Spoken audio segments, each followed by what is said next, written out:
आम्ही बोरं काढून डायरेक्ट माझ्या मित्राच्या रानात आलो होतो आणि तिथं चिंचचं झाड होतं. तर ही चिंच खूप गोड असते म्हणून आम्ही खास ह्याच्यासाठी थांबलो होतो आणि आम्हाला चिंच भेटली फायनली आणि खूप गोड होती. तर मला आधीच फोन आला घरातून की तुम्ही लवकर या, आज पौर्णिमा आहे, जास्त बाहेर फिरू नका. तर हा माझा एक छोटू बघा काय करतो.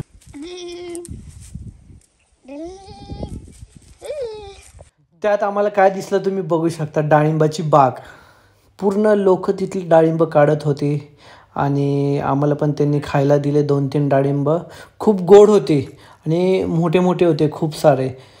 त्यानंतर तुम्ही बघू शकता ते आम्ही फिरल्यानंतर हे मोसंबीचं झाड बघू शकता तुम्ही, काय काय पिकलेले होत्या बट आम्ही खाल्ले नाही कारण की आम्ही आधीच डाळिंब खाल्ले होते. त्यानंतर तुम्ही बघू शकता हे छोटे मोठे झाडं, खूप सारे झाडं होते. आंब्याची झाडं होती, केळीची झाडं होती. तर आम्ही डाळिंब घेऊन आलो होतो आमच्या इवासाठी. पण इवा आम्हाला बघून खूप खुश होती आणि हे बघा ही कशी उड्या मारते. ओले केलं का नाही, ओले केलं का नाही. हा इवा. त्यानंतर आम्ही पूर्ण डाळिंब दिलं पण ती ओनली स्मेल घेते, फक्त खात तर नव्हते कारण की तिला खायलाच जमत नव्हतं.